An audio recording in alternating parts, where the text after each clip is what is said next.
لو ليا خاطر عندك اكبر بخاطر البنت المسكينه الغلبانه دي جورجينا واتجوزها. ديك شفت امبارح، يعني شايلاك في عينيها، صاينه عيالك، محافظه عليهم، وبعدين عمرها ما اشتكت. انا مش عارفه انت طالع ناقص كده لمين.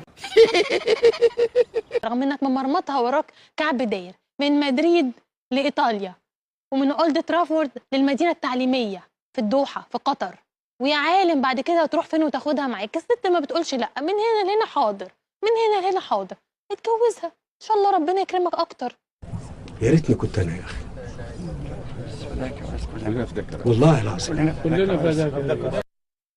اتمنى ربنا يهديك وتراجع نفسك في موضوع الجواز ده، ونشوفكم ان شاء الله في الكوشه السنه الجايه ومعاكم ولاد تانيين ونفرح بيكم باذن الله.